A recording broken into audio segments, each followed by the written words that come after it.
Good afternoon, it's Ricia Chansky once again coming to you from Puerto Rico, and I'm talking today with Yarelis, who's been in the Me Maria project for quite some time now. Yarelis, would you like to introduce yourself briefly? I'm Yarelis Marcial Acevedo. I'm 23 years old.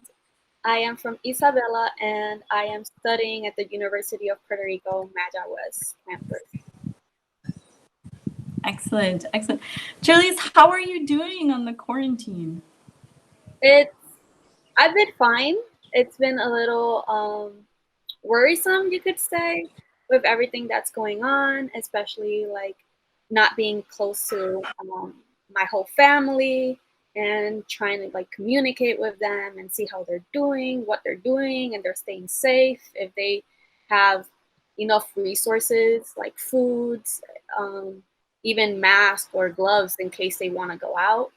So Yeah. I've been dealing with that, but so far, like the phone calls and videos, we're able to see each other and connect. So it's been pretty like some joy in seeing them at least and knowing that they're Nice. doing okay. Oh, very nice. Very nice. That's good. You were talking about making sure that everybody has what they need. Does everybody have what they need? So far, like when we talk to my aunt, she's been going out a lot and she's like, oh, we can't find some things and everything. But she she says that at least she can find something, you know. It's not all that bad. It's just a little Okay. bit difficult to find. And like so far, Okay. yeah. Okay. Is that food, Charlie's, or supplies? Um, like they were going out to like when it all started, they were going out to buy food, but they realized like supermarkets are full, they're practically like emptying it, and she's from New York City. So that and when the pandemic like was like strike on that area, it was kind of difficult to get her like around, and it was kind of like a moment like you couldn't go out, and she just said like I don't know what to do, but then she just started going out trying to find at least something to bring home and have stored in the storage or food storage and everything. So Yeah. so far like Charlie's, it must be so hard to hear that somebody you love is far away and they're in a challenging situation like your auntie is.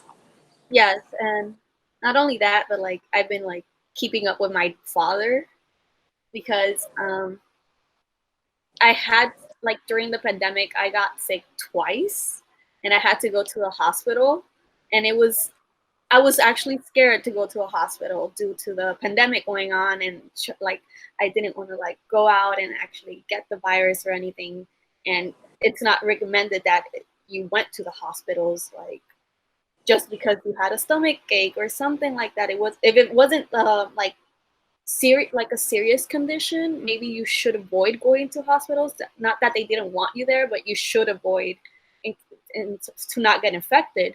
So but I couldn't deal with it, so I had to go to the hospital, transferred to another hospital. I had been on that. So during that time I like started connecting with my father, and I called him, and he was also going through some time. He was being sick, and we were like kind of scared because he lives like in the Florida area, and I was like really scared that it might not be like the virus, the COVID-19 or something like that, because it's pretty scary, and like it just builds a lot of tension knowing that they're sick and maybe it is, maybe it's not, and like getting like tested and having to wait for the results. It's kind of like stressing. Yeah, Julius, I'm so sorry that you've been going through all of that. Is your dad okay now, and are you feeling okay now? Yeah, thankfully, like everything's fine. He's still a little bit sick, but it's going, he's getting better. Like he says, like, I'm still sick. I still have the cough and everything, but at least it wasn't the virus. So that's a relief for us to know that it wasn't the COVID-19. So Good, good. Yarelis, I'm so glad to hear that.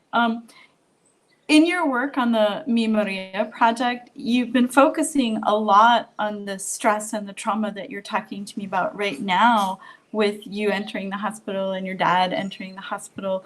But you've been focused a lot on children. You've been studying what books are available for children to talk about disaster, to talk about climate change. And you even wrote your own book with me about Hurricane Maria, and talking to children about that experience. Do you see any connections between what we're going through right now and the work that you've done on the Mi Maria project? I'll say definitely. Like, even though it was for like we're planning the exhibition around children, it's basically all about the emotional health. So right now, being in lockdown, there's a lot of people that, you know, they get anxiety. They want to go out. They feel the need, like they need to go out. They can't be closed in. So I feel like it's also goes with the project because of this mental health problem Mm-hmm. that's going on. And I don't know, but like in my case, I haven't been able to go out at all. Like, I haven't been out since that day, and sometimes you get anxious. You get anxious, and you feel like I am locked here. I don't know what to do.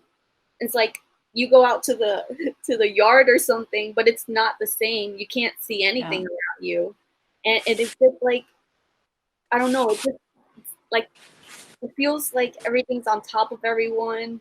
You can't do anything.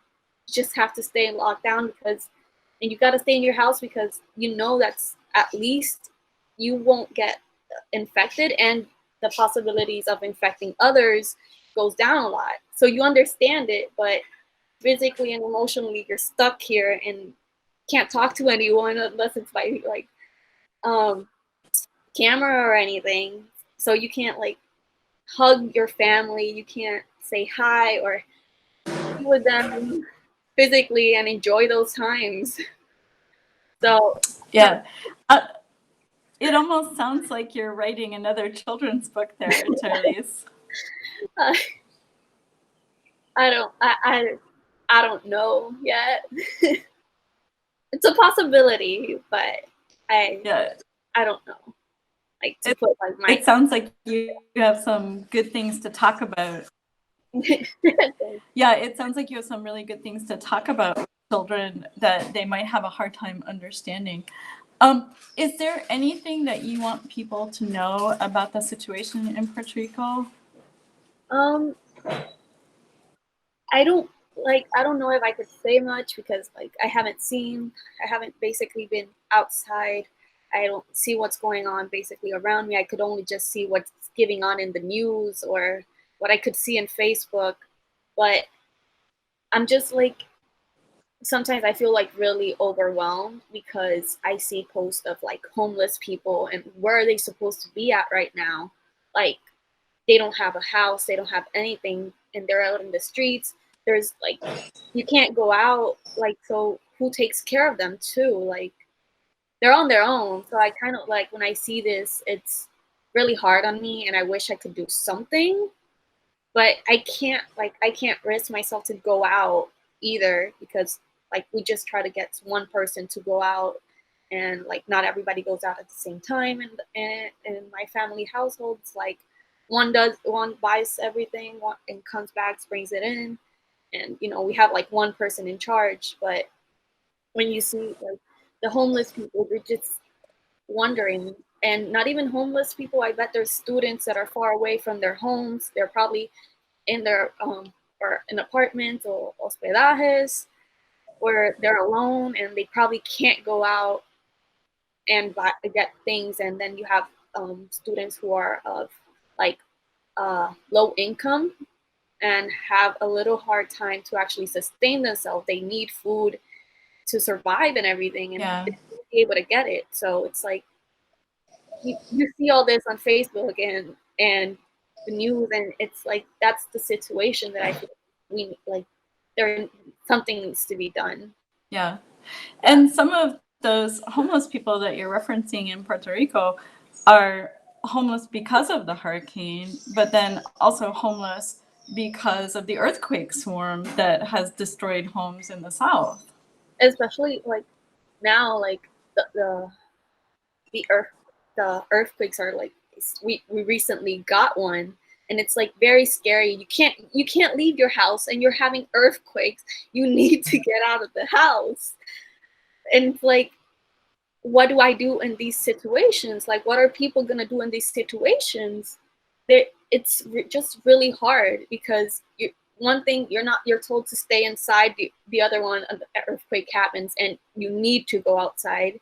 And people who lose their houses, where are they gonna go? They don't want people in places where there's a crowd. So what do we do?